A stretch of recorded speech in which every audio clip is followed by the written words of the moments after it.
Deleted Session, September 13, 1978. Good evening.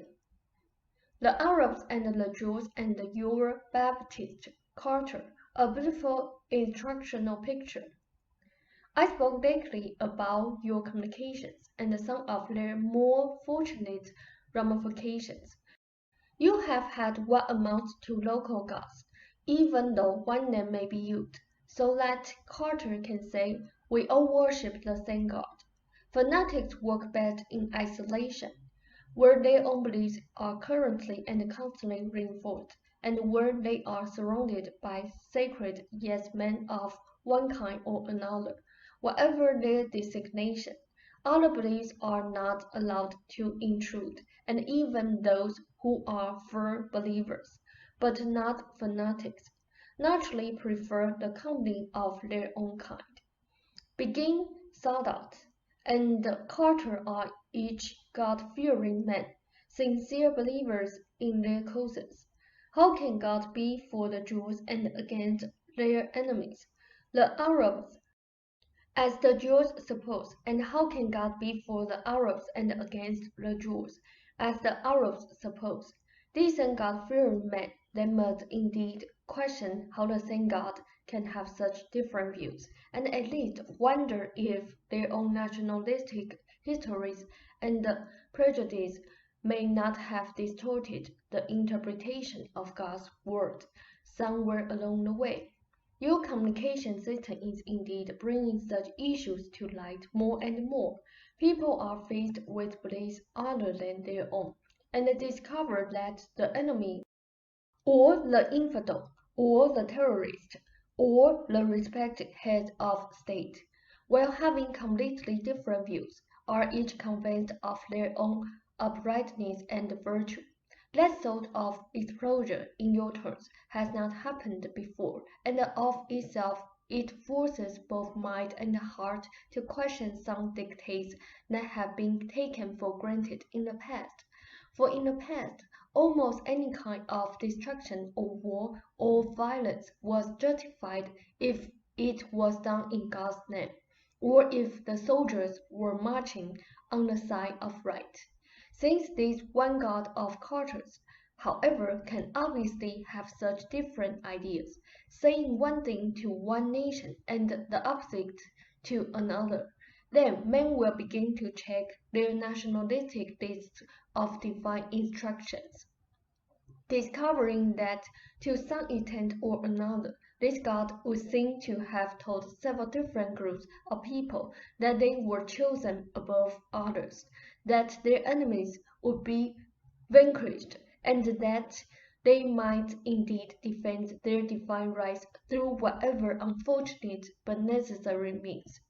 At various times, this one God of Carter's seems to have said, on more unearthly subjects, that the Jews would be saved, while our infidels languished in the deep hell, or that the Mohammedans would be saved, and throughout history as you know it, and as you do not know it, the stories have thrived. It would do Carter well on one level to question this God more thoroughly, yet on another level he is doing very well, for he is bringing about a situation in which men must question the nationalistic intent of this one God. Men have indeed done more harm in the name of God than they have ever done when pursuing their own greedy or ignorant ways. In the name of God, of course, the artifacts of civilizations have been destroyed, libraries ruined, and when such harm is done in the name of God, then men are trained to feel no guilt. Indeed, their holy sense of righteousness rises in proportion to the harm they have perpetrated against God's enemy, no matter who or what this might be. Your idea of God are put to the test in this meeting. Brown noted at Camp David. They said, for their men who claim to believe in a merciful God discuss their mortal claims to property and death, and each feels behind him the ancient dictates of an archaic God. Your gods and your ideas of a God have always followed the contours of your consciousness, your civilizations, your prerogatives, and your values.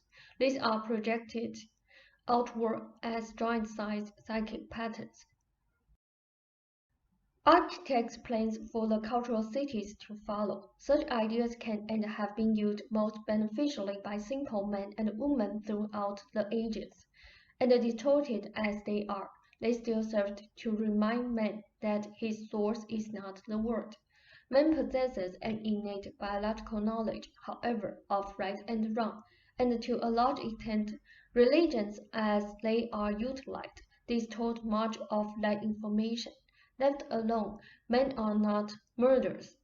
Though some may murder, men always form some kind of group in which respect is given of one kind or another to their own species and to nature.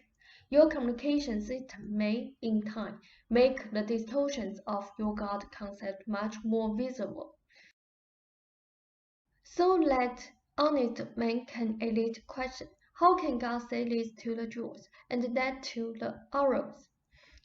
Is it possible that we have read the message wrong? All that is within each living thing. All that is within that which is not also. Man is not set one against the other. The old distortions involved with the various religions must and will come to light. Another point, the meetings in question alter probability. And again, in a way that in your terms was hardly possible before, for the world looks on, so to speak. As of now, of course, you live in a survivor's world, for all of the catastrophes of a worldwide nature that could have happened thus far have not. Unless you have questions, that is the end of the session. Rao said no questions. That was very good, though. They said, my comment for the evening. I bid you a hearty good evening. Rao said, good night, Seth. They said, one comment. Have Robert discuss his new suggestions with you. He is onto something, and you can help. That is all. Rao said, good night, Seth.